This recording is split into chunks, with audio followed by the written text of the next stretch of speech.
You know, it can feel really hard, stressful, and overwhelming when you're looking to pick up your next NFT. You're making a little bit of a commitment when joining a new community and reaping the benefits of utility. Or you could just be looking for your next quick flip to make a few bucks to pay for your next Netflix subscription. Either way, what's going on? It's your boy Jerzy. Welcome on back to the channel. Today we're going to talk about some undervalued Solana NFTs you can buy right now.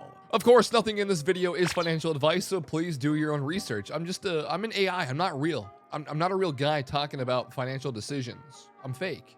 And we've got Bodagos, an 8888 supplied NFT collection sitting at a 7 SOL floor price that just came out earlier this week, ran by your homie Easy Eats Bodega.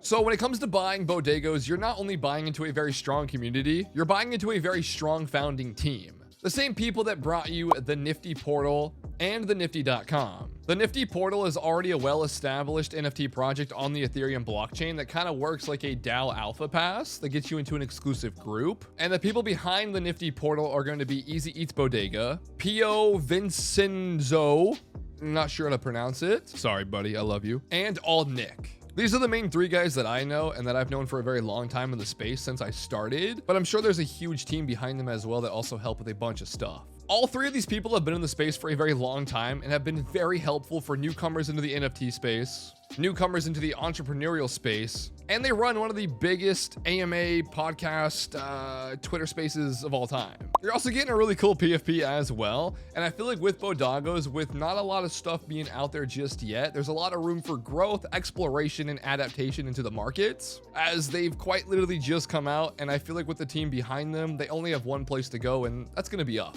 Next up, I want to talk about the Gen 3 SMBs, as we've all known SMBs from time to time. We've known they've been here for quite literally ever now. They've been a well-established pixel-based PFP monkey that's just always held that high, strong floor price, that diamond-handed community, and they've now officially launched their barrels. I think each SMB could get like a barrel or 2 or 3 or something like that. And then you could open up the barrel to reveal your next Gen 3, which look like this. Real quick. So over here we have a Gen 2 SMB, and over here we have the new Gen 3 SMBs. What do you guys prefer? Do you like the Gen 2 or do you like the Gen 3? I think they're both very sick, although the Gen 3 is a little bit different. It gives more of like a 3D kind of appearance vibe to it, and I'm a huge fan of the art. However, with this literally just happening and being a 15,000 supply, there are a little bit of concerns here behind this compared to the Gen 2, but it is very new to the ecosystem. There's a lot going on. There's reveals happening every single minute. And you could pull an absolute grail out of this new reveal and get the adaptation into the Monkey DAO, into the SMB overall community. And in my opinion, they're just kind of expanding out of that lower supplied collection that's always been a blue chip, and they're giving more people the opportunity to adapt into it and explore their options behind Solana Monkey business.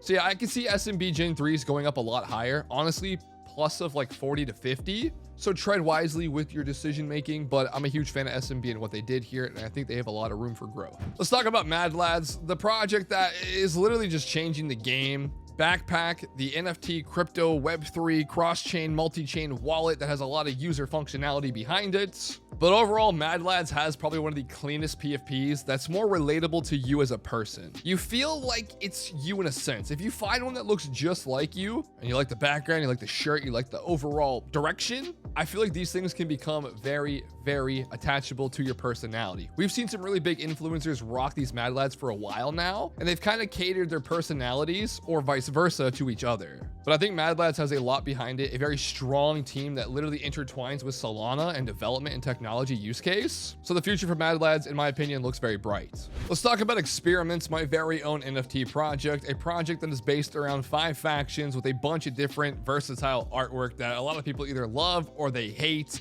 I know there's a lot going on. I know they're super busy PFPs and the backgrounds could be a little bit more subtle, but yes, this is my very own collection. We launched back in October, and we've had a couple of hiccups here and there. But yo, Jerzy, me, I'm back. I'm trying to make a huge comeback in the space of Web3. I'm going to revive Experiments. It never rugged, it never left. We've still been doing things in the background and posting announcements and just trying to keep things afloat. Some early alpha, we have some cool things like laboratories, monstrosities, and cuddlies coming soon. We have our Rumble game coming out as well, and we're partnered with a project called Slow Rug. I know it sounds iffy, but it's a PvP gambling sort of game where experiments themselves will be earning a revenue share kickback. So there are quite a things in store for experiments that I myself am doing and with the team behind it. And I'm very excited to keep things going here. I know, like I said, I've been kind of silent.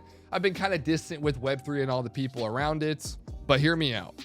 I'm back, baby. I'm trying to make a huge comeback here. I'm trying to do things right. At the moment, we only have 500 listed. We're at about 10% of the supply. And without it, we still have a huge featured amount of stuff behind our roadmap that we are still working on and we will still complete. So of course, be on the lookout for experiments. Join our Discord as well. Link will be down below. Guys, it's coming back. Of course, it's still been a project. People are still repping it on Twitter. There's a lot behind it. The artwork is fucking beautiful.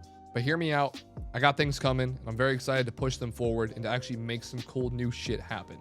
And next up, I do want to talk about Oogie, a project that is kind of gone against my expectations. I was super hyped for Oogie. I was spending a lot of money on these NFTs back towards the reveal, the pods, everything else in between.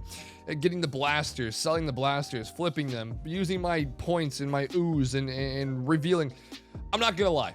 Oogie has some beautiful technology. Oogie has some really cool founders. Oogie has some really cool transparency. However, market sentiment at the moment isn't taking it too kindly, which I'm kind of like iffy on. However, I think Oogie and the development team and the tech behind it know what they're doing and they know how to make cool shit happen. The reveal mech was amazing. The pods were sick.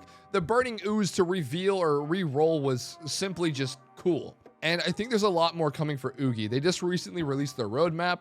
But I still feel like they're going to be able to prevail and do more things in this ecosystem of Web3 identity through a PFP and do things that they've put on their roadmap. So Oogie, I still think is undervalued. I could see these hitting 10 plus again and then kind of just going up slowly and steadily. But I've always been a huge fan of them, and I think they're here to stay. And I gotta talk about Rascals for the one more time, because overall, Carlos is a fucking goated founder. I'm bullish on him. I had to sell quite a few of mine. I still hold my 1 of 1 Jelly Rascal, so I'll always hold that thing, unless Carlos wants to buy it for $1 million. Are you serious right now, bro? But guys, Jelly Rascals is just one of the most complex development teams that bring tech and do a lot of cool things and reward their holders non-fucking stop. Apparently, there's a huge art upgrade coming very, very soon. They have things like their soul suites or their game rooms that give you a huge benefit, multiplier. Their jelly token seems to be pretty stable at the moment, and it can be used in many use case scenarios. If you want to talk about their Polygon project, Gambles, they have a full-out Web3 licensed casino as well, where there are some benefits that go to Rascals and to the Gambles NFTs. So there is quite a bit going on within the Jelly ecosystem. So Rascals, I'm still a fan, man. I'm still a buyer here at 35. It's crazy. I think it's free as fuck. And they're OG. They came from Derugged, and I'm still a huge fan. So take what you want with this information. Thank you guys so much for watching. It's been your boy Jerzy. Like I said, I'm coming back, baby. I've had a lot to do the past couple of months, but let's get it into full effect. Thank you for watching. I'll see you guys next time. Have a great motherfucking day. Subscribe, like the video, turn on notifications. Live streams coming soon, I promise. Later, boys and girls. And bye. Okay.